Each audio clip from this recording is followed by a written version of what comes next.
phone rang just as the sun broke through my kitchen window, scattering gold across the old oak table where Margaret and I used to eat breakfast. I remember the smell of coffee filling the air, the way it always does in a small town morning. Calm, familiar, safe. I wiped my hands on a towel and picked up, not expecting my life to change in a single sentence. "Mr. Carter, this is Melanie from Maple Realty. Congratulations on the sale. The papers cleared this morning. Closing went smooth as butter." At first, I thought she'd dialed the wrong number. "Sale?" I said. "What sale?"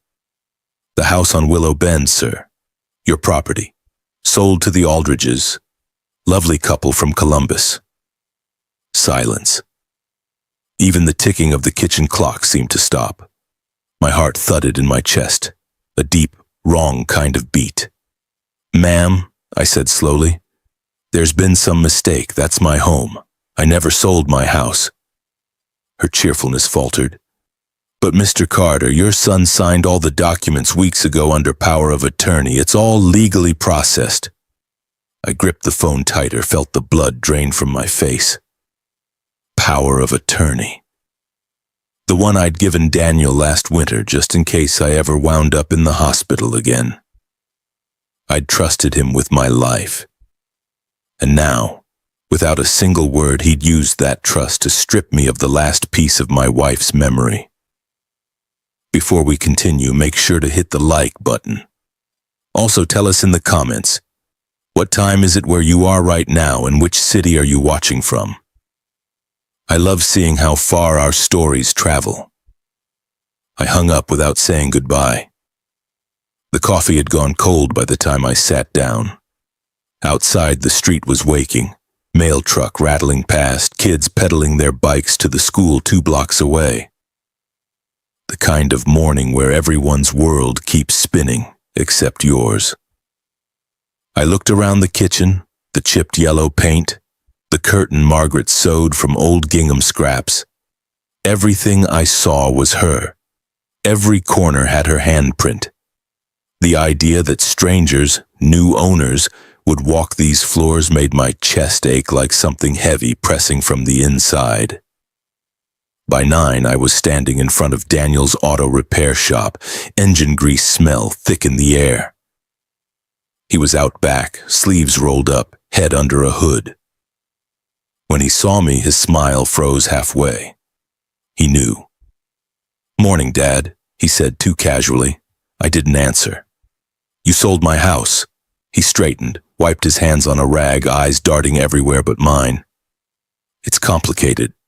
"No, it's simple," my voice cracked. "You sold my house, Daniel, the one your mother and I built, the one you grew up in." He sighed, that tired, condescending sound I'd started hearing in him lately. "You weren't doing anything with it. Taxes are high. You've said yourself you might move into something smaller. That was my choice to make." He tossed the rag onto the workbench, tone turning defensive. "I had to, all right. The garage has been slow, bills piling up, and so you sold your father's home behind his back." He ran a hand through his hair, grease streaking across his temple. "I thought you'd understand once I explained." "Explain it then." But the words stuck in his throat like a man choking on his own excuses. I saw something flicker in his eyes. Not guilt exactly, but fear. The kind that comes when you realize you've burned a bridge you still need to cross. "Dad, listen, I'll make it right. You'll get money from the sale. I don't want your money." My voice came out sharper than I meant. I wanted my son. For a moment, neither of us spoke. Just the hum of the air compressor and the distant call of a crow outside. I could see the other mechanics pretending not to watch. In a small town, every raised voice carries farther than you think. "Margaret would have been proud of you once," I said quietly. "But not today." His jaw tightened, but he said nothing. I turned and walked away. The sun was too bright as I stepped outside. It hit me then, the cruel arithmetic of betrayal, You can measure it in dollars, in signatures in the hollow of your chest where trust used to live. By noon, half the town knew. Small towns are built on gossip the way houses are built on nails. Quiet, invisible, but holding everything together. People I'd known for decades looked at me differently that day. Their smiles small and tight, their pity heavier than words. When I drove home, the sold sign already leaned against my mailbox, bright red against the white paint. A stranger's car idled in the driveway, the couple from Columbus stepping out with coffee cups in hand. They smiled politely, unaware they were standing on the ashes of my life. I rolled down my window. "Welcome to the neighborhood," I said, my voice steady. Then I drove past, not trusting myself to look back. That night I sat in my truck by the edge of Willow Bend, headlights off, watching the porch light flicker in the house that used to be mine. A child's laughter echoed faintly from inside. Their child, not mine. I didn't cry. Not that night. But something inside me settled hard, like cooling metal. I realized that some things break so quietly you don't even hear the sound until the silence afterward. And in that silence I made myself a promise. One Daniel Carter would come to understand all too well. You can steal a man's house, but you can't steal his reckoning. The next morning I woke up before dawn. Couldn't sleep. The ceiling fan hummed overhead, its slow rotation marking time I couldn't get back. The motel room smelled faintly of bleach and stale air, and every sound, the drip from the bathroom faucet, the muffled traffic from Route 17 felt like it belonged to someone else's life. It had been 24 hours since the call. 24 hours since I'd learned that my own blood had signed my name away. By 6, I was sitting in my truck outside the courthouse, engine idling, the sun just rising behind the old bell tower. That courthouse had seen every kind of heartbreak, divorces, bankruptcies, farm foreclosures. But I never thought I'd walk through those doors to untangle my own son's deceit. Inside, the clerk at the records office was polite in that careful way people are when they sense your life's gone sideways. I gave her my name and she searched the digital files. A few minutes later, she printed a copy of the deed transfer and slid it across the counter. My signature, neat, slanted, perfect, sat at the bottom of the page. Except it wasn't mine. The date was 3 weeks ago. The witness line carried the name Daniel Carter, the notary's seal from some bank 2 towns over. Every box checked, every detail neat. I stood there a long moment holding the paper in my hands. It didn't feel real, just ink and legal phrasing, yet somehow it carried the weight of my entire past. "You said your son handled this with power of attorney?" the clerk asked gently. I nodded. My voice didn't work. "I'm sorry, Mr. Carter, everything appears properly executed." Properly executed. That was the part that burned.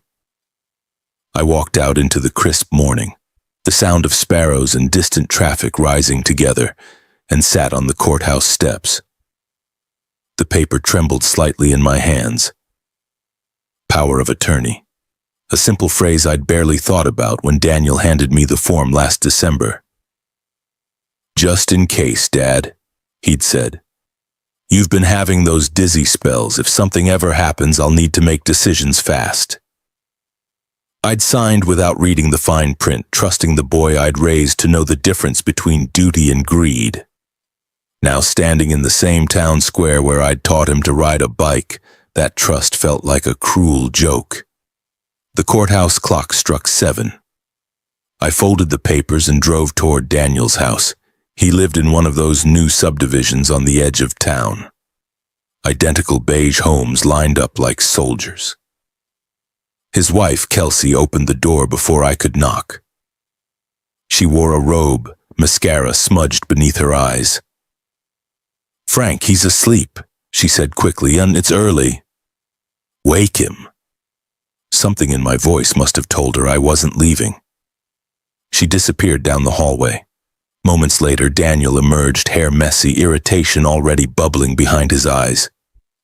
"Dad, what are you doing here?" I held up the papers. "You forged my name." "I didn't forge anything," he said, rubbing his face. "You gave me legal authority, remember? Power of attorney. I just used it to finalize the sale. You'll get the money this week." "This isn't about money." I stepped closer. "You used that paper like a crowbar to pry open everything sacred to this family." He laughed under his breath. "Sacred? It's a house, Dad. You act like I sold your soul." "My soul's still mine," I said quietly. "Can you say the same?" He looked away. "You're being dramatic. The market's high. You should be thanking me. Now you don't have to worry about taxes, maintenance." "Don't you dare talk about gratitude." My voice cut through the kitchen like a blade. "Your mother's garden is gone. Do you even remember how many summers she spent there? You took that for a check you've already spent." His jaw clenched. "I did what I had to do." The room went still. Through the window I could see the neighbor's flag flapping lazily in the morning breeze. Somewhere down the street a dog barked. Life kept moving while ours cracked open. I laid the documents on the counter. "There's a difference between necessity and theft." He started pacing, muttering. "You don't understand. The shop's been barely breaking even. Banks won't give me another loan. If I didn't sell the house, I would have lost everything. You already have." That stopped him. He turned, eyes bloodshot. "I'm your son. Don't talk to me like I'm a stranger. Then stop acting like one." The silence after that was long enough for the refrigerator to hum, click, and go quiet again. Finally, Kelsey whispered, "Frank, please. He made a mistake. You can both work this out." I looked at her. Kind eyes, tired, probably caught between loyalty and shame. "Ma'am," I said softly, "I pray you never learn what it feels like to be robbed by the same hands you once held steady." I turned to leave. Daniel followed me to the door. "Dad, where are you going?" "To see what's left of my life." When I reached my truck, I could see him standing in the doorway, shoulders slumped, face pale in the morning light. Maybe for the first time, he looked scared. I didn't start the engine right away. Instead, I sat there staring at the steering wheel, remembering the day I bought him his first set of wrenches. He was 10, grinning from ear to ear, proud as any boy could be.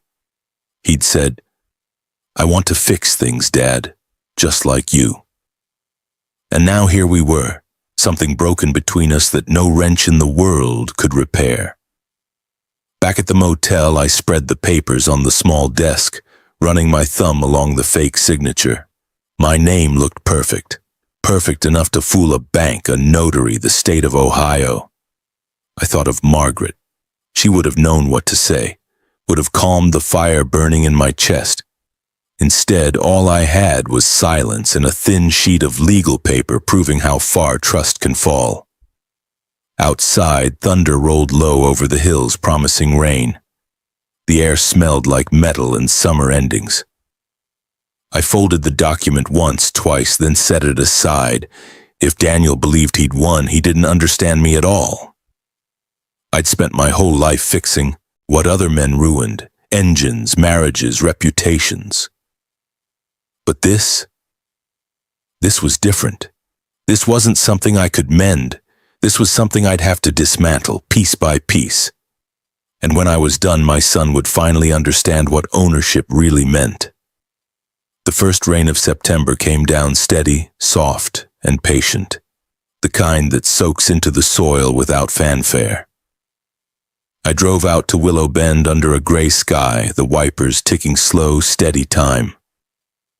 I told myself I was only going to see what the new owners had done. The truth was simpler. I couldn't stay away. When I turned onto the street, the neighborhood looked washed clean, lawns shining wet, maple leaves clinging to the pavement.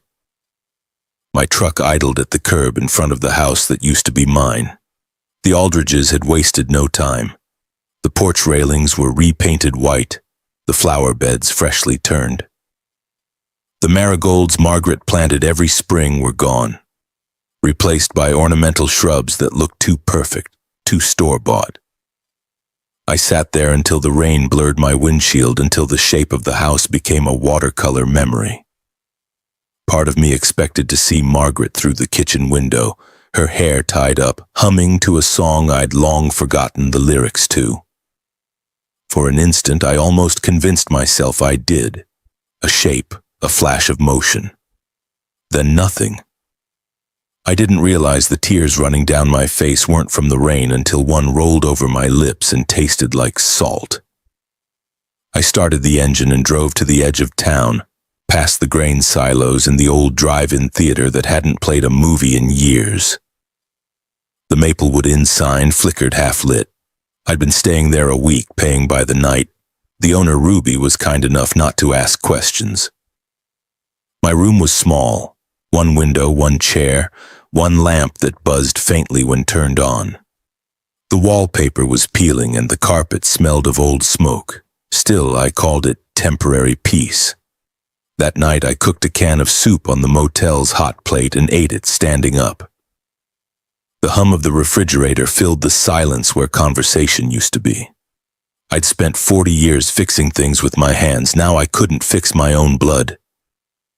Around 9, there was a knock on my door. Ruby's voice. "Mr. Carter? Someone's here for you." I opened the door to see an envelope sitting on the threshold, no one in sight. Rainwater had soaked the corners, my name scrawled in Daniel's handwriting. Inside, a check. $48,000. A short note. "You'll get the rest next month. Please don't call the realtor, I'll handle it." I stood there holding it, the paper limp in my hand. Money, always his answer. As if betrayal came with a refund policy. I tore the check clean down the middle and dropped it in the trash. After that, I walked out into the rain. The parking lot glistened under the lamplight, reflections of neon red and gold dancing on the puddles. I tilted my face upward, letting the water hit my skin. Cold, sharp, real. For a moment I felt something that wasn't anger or grief, just space, empty, painful space. When I went back inside, I took out the small wooden box I'd kept locked in my duffel bag since the move. Inside were the last physical pieces of Margaret, a photograph from our wedding day, the house keys tied together with a faded blue ribbon, and a pressed marigold she'd saved the year before she died. I laid the keys on the motel nightstand, the ribbon frayed from years of use. Those keys didn't open anything anymore, but I couldn't bring myself to throw them away. At midnight, I drove back to Willow Bend again. Parked across the street, lights off, rain still falling. Through the front window, I saw the Aldridges setting up a family photo on the mantel. Smiling faces, arms around each other. Their laughter carried faintly through the glass. I wasn't angry, not at them. They'd simply bought a dream they didn't know belonged to someone else's heart. I stayed there until the lights went out. Then I whispered into the quiet, "You can have the house, but not the memories." The next morning I made a list in the motel notepad. Close joint bank account with Daniel. Retrieve deed copies. Call Clara Hensley, she'd know who to trust for legal advice. Find somewhere to start over. Writing the words steadied my hands. Each line a small act of control, something to anchor myself to. By afternoon, I drove to the town library where Clara volunteered on Thursdays. She looked up from a stack of paperwork and smiled, though her eyes softened when she saw my face. "Franklin Carter," she said. "You look like a man trying to keep from sinking. Just trying to find the shore." She offered me coffee in a paper cup and listened as I told her everything. The forged signature, the sale, the motel. When I finished, she shook her head slowly. "I wish I could tell you there's a way to undo it," she said. "But power of attorney gives wide reach. You'd have to prove intent to defraud, and even then you'd need evidence he knew it was against your wishes. He knew, I said quietly. She nodded. I believe you.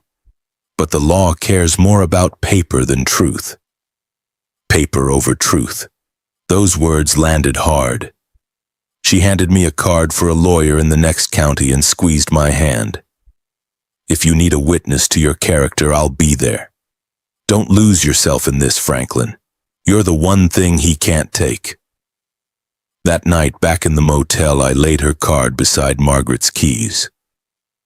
For the first time since all this began, I felt something close to clarity. Betrayal might have hollowed me out, but hollow things can be filled again, with purpose, if not peace. I turned off the lamp, the room falling into darkness, rain whispering against the window.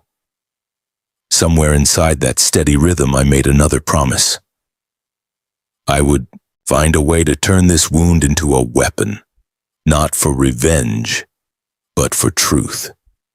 And by the time I was done, Daniel would know what honesty costs when you've spent your life trading it for comfort. The following Monday smelled like rust and rain-soaked earth.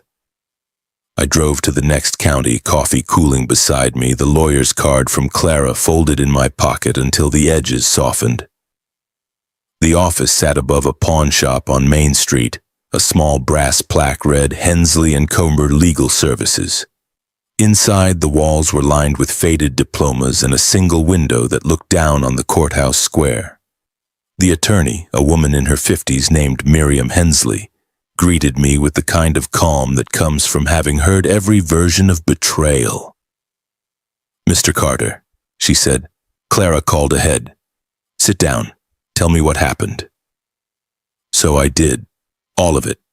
The forged signature, the sale, the fake smile Daniel wore while explaining why theft could sound like necessity.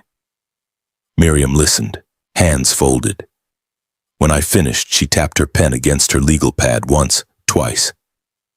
"I'm afraid she's right, Mr. Carter. Power of attorney grants authority as if you yourself had acted. Unless you can prove coercion or incapacity, the sale stands. Even if he used it for himself? Even then." I stared out the window. The courthouse bell struck 9. People crossed the square with umbrellas and briefcases, lives unbroken. So there's no way back. There might be another way forward. I turned. She leaned back, studying me. "Sometimes you don't fight the law.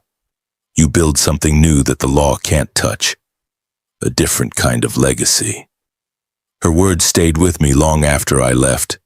The motel room had become a place between worlds. Not home, not exile, just holding.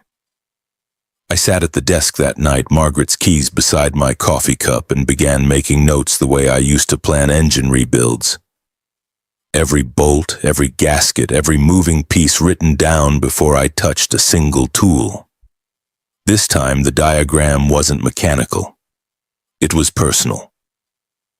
I wrote across the top of the page, "Restoration Plan." Beneath it, "Close any remaining accounts Daniel could access. Protect what's left of my assets. Start a fund in Margaret's name, something real, something clean. Leave Daniel with his choices." The more I wrote, the steadier my hand became. Around midnight, thunder rolled again over the hills. I picked up the phone and called the bank. A young man named Terry answered, cheerful in that trained customer service way that doesn't know how close someone might be to falling apart. "I need to revoke joint authorization on all my accounts," I said. "Of course, sir. Can I ask who the secondary name is?" "Daniel Carter." There was a pause, then the faint clatter of keys. "All right, Mr. Carter, I can process that first thing in the morning." When I hung up, a strange calm settled over me. It wasn't victory, it was containment, like tightening a bolt just enough to stop the leak. 2 days later, I stood in front of the old town hall. The building hadn't changed since Margaret worked there part-time back in the 80s.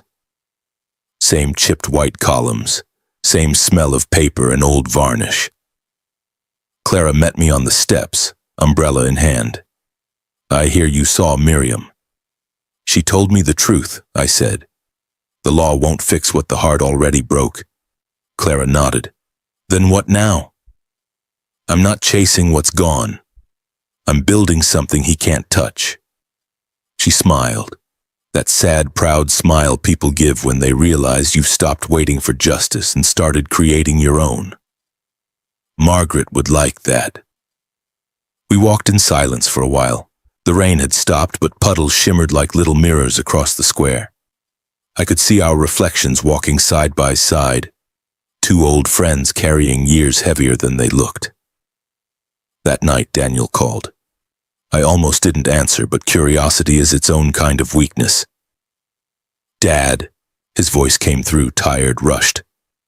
"I just found out you're closing the accounts. What's going on?" "I'm securing what's left." "You don't trust me? Would you?" He sighed hard, frustration bleeding through the receiver. "I said I'd pay you back. I sent that check." I tore it up. Silence. "You really hate me that much?" he said finally. "Hate's easy," I replied. "I'm trying to do something harder. Live without you." I hung up before he could answer. For a long time I stared at the motel ceiling, the thin plaster spotted with age. Somewhere in the room above, a television murmured faintly, the kind of white noise that fills lonely spaces. But I wasn't angry anymore. I was simply aware that my son's moral compass had spun itself apart, aware that forgiveness was a luxury I no longer owed. A week later, a letter arrived, a formal envelope, Daniel's name on the return address but typed instead of handwritten. Inside, a typed apology, neat, emotionless, rehearsed. "I realize I've hurt you. Please understand I was trying to survive. I hope one day you'll see that." At the bottom, a single line in pen. "Love your son." I folded it once and slipped it into Margaret's box with her photo and the keys. Not as forgiveness, but as evidence. Because by then I'd stopped hoping for an apology that meant something. I was building a different kind of truth. 2 months passed. The motel became a rhythm. Breakfast at 7, paperwork by 9, long walks in the evenings when the air turned crisp. People started recognizing me at the diner again, offering small nods, small kindnesses. Small towns forget fast if you let them. But I didn't forget. Every day I drove by the old house on Willow Bend. The Aldridges had hung wind chimes on the porch. The sound carried down the street bright and soft, every note reminding me that some places keep breathing even when the heart behind them is gone. I wasn't bitter anymore. Just certain. Certain that love without respect isn't love, that blood ties mean nothing without decency. And as I watched the leaves start to turn, I realized something else. I didn't want the house back. I wanted peace. Real peace. The kind you build with your own hands, the same way I once built engines. Patient, steady, until everything runs quiet and true. By the time October rolled around, the trees along Willow Bend burned gold and red, their branches bending under the weight of color. I'd always loved this season. The smell of wood smoke, the sound of gravel crunching under boots. Change in its quietest form. But that year, change wasn't quiet. Word spread the way it always does in a small town. Not loud, but steady. A mechanic at the parts store mentioned Daniel's shop hadn't opened on time in days. Then someone at the diner whispered about unpaid invoices, a bank letter pinned behind the counter, the kind you don't want folks to notice. I didn't ask for updates, but they came anyway, carried by the rhythm of town gossip. And one evening when the phone finally rang and I saw his number on the screen, I knew it wasn't to apologize. "Dad," he said, his voice frayed, "I need your help." I stared out the motel window.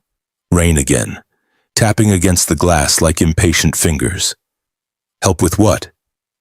The bank's freezing the accounts. I just need some cash to get through the month. Things are tight. Things? I said softly, or lies? He didn't answer right away. You don't understand what it's like. Payroll, suppliers. I ran a business for 40 years, Daniel. I understand perfectly. You're still mad about the house. Stop.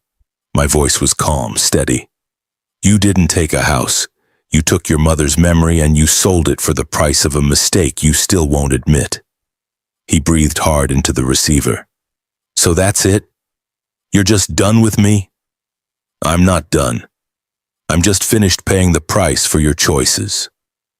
I hung up. That was the last time we spoke for nearly a month. The next few weeks I saw pieces of his collapse drift through town like fallen leaves. His employees stopped showing up. One of the delivery trucks sat abandoned behind the garage, engine half stripped. The open sign stayed dark even on Saturdays. Once I passed by and saw him alone inside, shoulders hunched, paperwork scattered across the counter. I didn't stop. There's a kind of silence that says more than any words could. I focused on my own plans instead. Miriam had helped me draft the paperwork for a small foundation in Margaret's name. A scholarship for local high school students going into technical trades. It wasn't big, not yet, just a seed. But it was real, and it carried her name. The first donation came from Clara, $50 in cash and a handwritten note.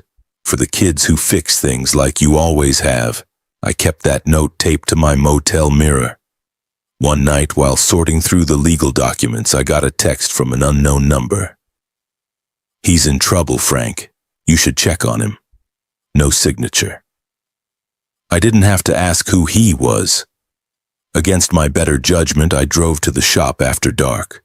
The parking lot was empty, one flickering light buzzing above the door. Inside, the place looked stripped, tools gone, shelves bare. Daniel sat on the floor beside an overturned chair, head in his hands. He didn't see me at first. When he finally looked up, I barely recognized him. Pale, thinner, eyes ringed with exhaustion. Dad, he said, voice cracked. They took everything, the bank, the equipment, even the truck. Said they're repossessing the house next week. I stood there a moment, saying nothing. He wiped his face with a trembling hand. I messed up. I thought I could fix it, but it just kept getting worse. I walked closer, the smell of oil and failure thick in the air. You sold your mother's house to buy a lie, son. You built everything on sand. He nodded weakly. I know. No, I said. You say you know, but knowing means changing. He stared at the floor, quiet. For the first time, I saw him as something other than my son. Just a man, broken by his own shortcuts.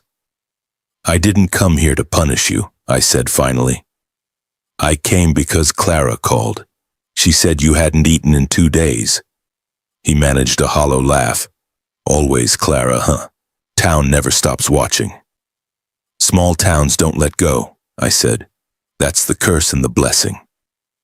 I took a 20 out of my wallet and set it on the counter. That's gas money, not forgiveness. He looked up, eyes red. Dad, please. I don't have anywhere to go. You had somewhere, I said softly. You sold it. I turned to leave.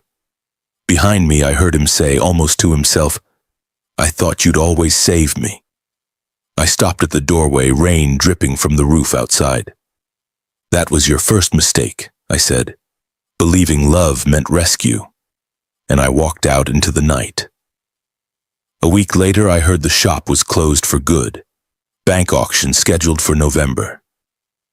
The same morning, the local newspaper ran a story about the Margaret Carter Memorial Scholarship, a single paragraph in the community section, small and easy to miss. But people noticed. Donations trickled in, 50 here, 100 there. Students from the high school sent thank you letters, their handwriting awkward but sincere. I pinned those letters above my desk at the motel. Each one felt like a piece of something rebuilt from the wreckage. One afternoon, Clara stopped by with pie from the diner. "You've turned pain into purpose," she said. I shrugged. "Just doing what Margaret would have wanted." She smiled. "You know, some folks call that redemption." I shook my head. Redemption's for people who still believe in second chances. I'm just learning how to live with first endings. 2 nights later, I saw Daniel again.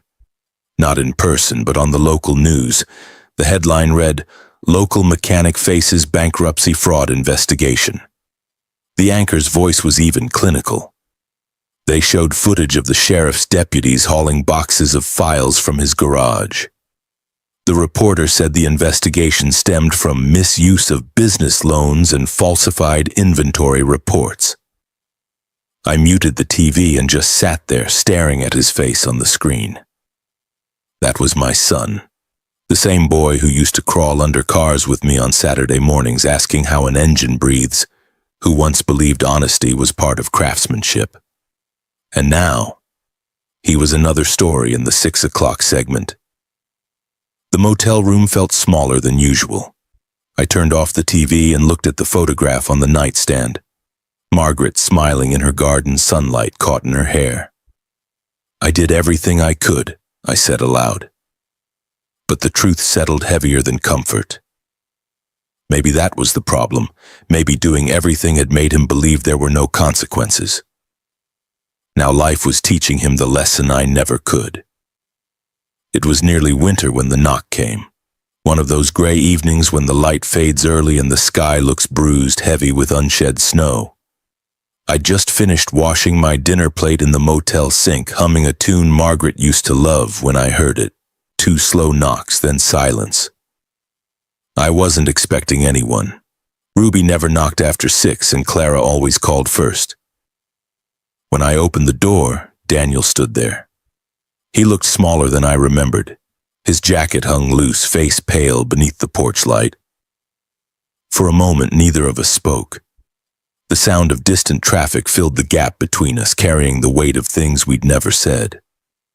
"Dad," he finally whispered. "Can I come in?" I stepped aside.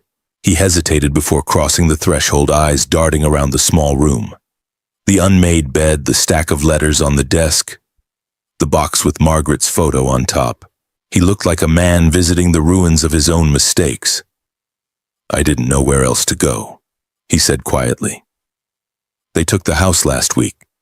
Kelsey's staying with her sister in Dayton. I've been sleeping in my truck." I nodded once, motioning toward the chair. "Sit," he did. The motel's single lamp cast long shadows across the floor. For a while, the only sound was the hum of the heater. Then softly he said, "I messed up, Dad." I leaned against the dresser. "I know. I thought I could fix everything before you found out. I really did. But every time I tried, it just got worse. I didn't mean for it to stop." My voice wasn't angry, just tired. "Meaning doesn't undo damage." He swallowed hard, eyes glistening. "I don't have anyone left." "That's not true," I said. "You've got the man in the mirror, and until you face him, no one else matters." He dropped his gaze. "I just wanted you to be proud of me again." I felt something twist inside my chest. Pride, and such a small word, so heavy with history. "There's a difference between pride and peace," I said. "You wanted the first. I was hoping for the second." He nodded slowly. "You built your whole life on rules. I thought if I bent them, I could finally catch up to you. But I just broke everything instead." I sat down on the edge of the bed. "You don't need to catch up to me. You just needed to walk beside me." The silence stretched, full of things we both wished were different. After a moment, he asked, "Do you hate me?" "No." I looked at him, really looked. The boy I'd raised was still in there somewhere, hiding behind years of stubborn pride and bad decisions. "I don't hate you, Daniel, but I don't trust you either." He nodded, tears finally breaking through. "I deserve that." He wiped his face with his sleeve. I heard about Mom's scholarship fund, he said. Clara told me. It's good what you're doing. It's what she would have done, I said. He hesitated. Can I help? I mean, when I get back on my feet. The question surprised me. Maybe it shouldn't have. Broken men look for purpose the way lost sailors look for light. Maybe, I said finally, if you mean it. I do. We sat there, the sound of wind pushing against the window. For the first time in years, we weren't arguing, just breathing the same quiet air. After a while, I got up and pulled a blanket from the closet. You can stay tonight, couch only. He nodded. Thank you. As I turned out the light, I heard him whisper, I'm sorry, Dad. And though I didn't say it, something in me softened. Not forgiveness exactly, but the tired mercy that comes when you realize anger is heavier to carry than grief. I woke before dawn to the smell of rain, a cold drizzle against the window. Daniel was sitting at the desk, staring at Margaret's photograph. She looks happy, he said quietly. She was, I replied. Until the day she died, she believed you'd find your way.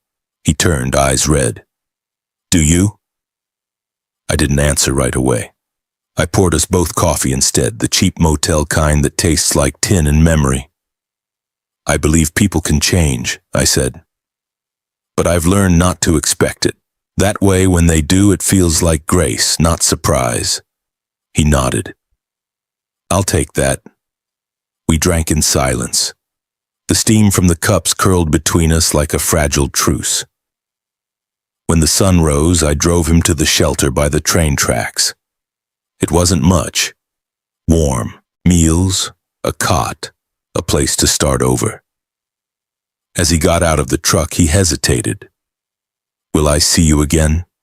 Depends on which version of you shows up next time, I said.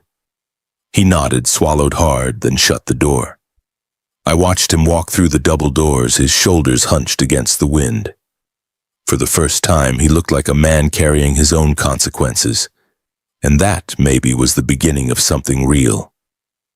That evening, I sat outside the motel with a cup of coffee, the air sharp with the scent of wet asphalt and pine.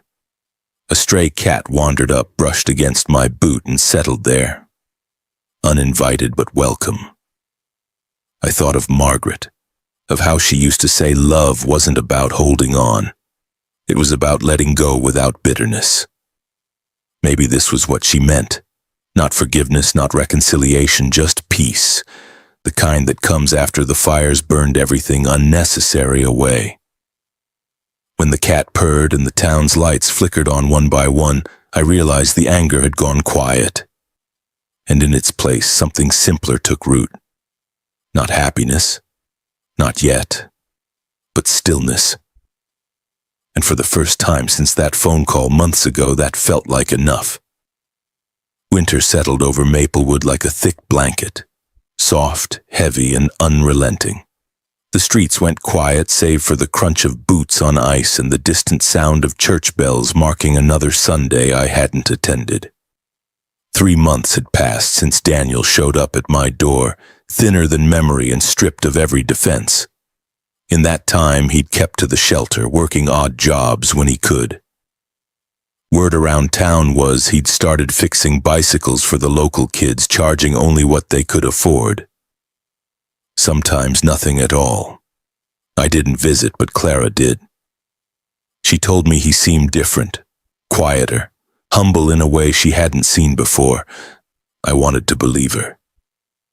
But I'd learned belief without proof is just hope wearing blinders. Then one morning in February, I got a letter in the mail. The envelope was cheap, folded unevenly, my name written in his unmistakable slant. Inside was a single page.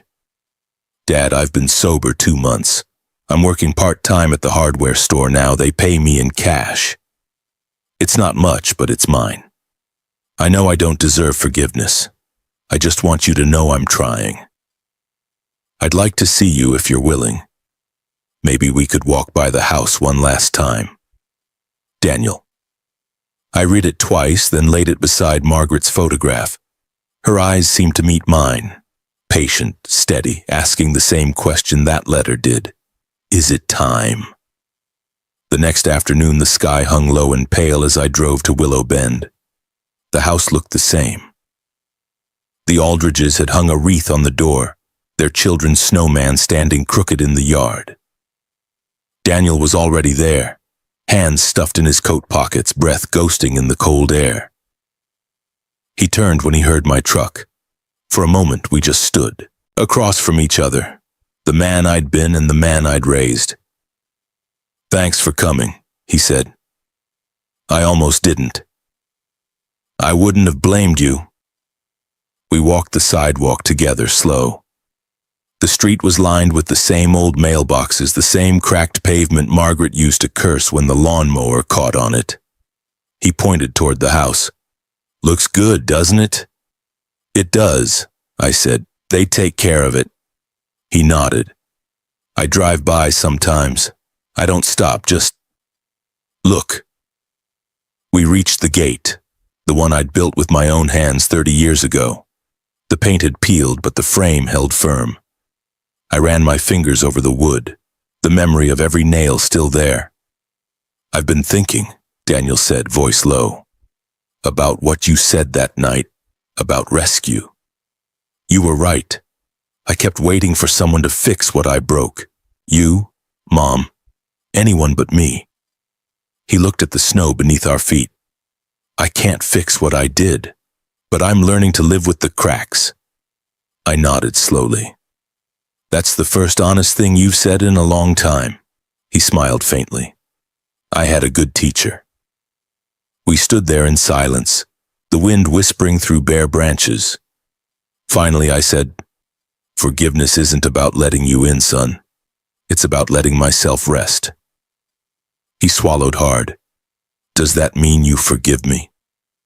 "It means I'm tired of carrying the weight of not forgiving you." His eyes filled, but he didn't cry. He just nodded, hands trembling slightly in the cold. "That's enough," he whispered. "More than I deserve." We stood there a while longer, both of us staring at the house, not as a wound anymore, but as something finished. When we turned to leave, I noticed the sky breaking open, sunlight filtering through the clouds, thin and pale but warm enough to melt the edges of the snow. I looked at him. "You have a choice, Daniel. Always did. Make the next one count." He nodded again. "I will." That evening I drove past the edge of town toward a field that overlooked the valley. Snow still clung to the fence posts, but the air smelled faintly of thaw. That moment between endings and beginnings. I parked the truck and pulled out Margaret's keys, still tied together with that faded blue ribbon. They'd followed me through every motel room, every hard night. I held them one last time, felt their weight, then walked to the fence and tossed them into the tall grass. They landed softly, a small sound swallowed by the wind. "That's yours now," I whispered, looking up at the sky. "The house, the memories, the lessons, I'm done holding them for everyone else." For the first time in months, I felt light. Not happy exactly, just unburdened. Back in the truck, I started the engine and turned toward town. The heater clicked on, blowing warm air against my hands. The radio crackled faintly before catching a station. Old, country music, the kind Margaret used to hum while cooking. I smiled. Life doesn't always give you justice. Sometimes it just gives you another morning to start over. And as the road curved through the quiet streets of Maplewood, I realized the reckoning had already happened. Not in revenge or apology, but in the quiet truth of survival. Because forgiveness isn't a gift to the one who hurt you. It's a door you finally stop guarding. And that night I drove through it. If this story moved you, take a moment to hit the like button. It helps more people find these stories of life, loss, and quiet redemption. Tell me in the comments, have you ever had to forgive someone who never truly apologized?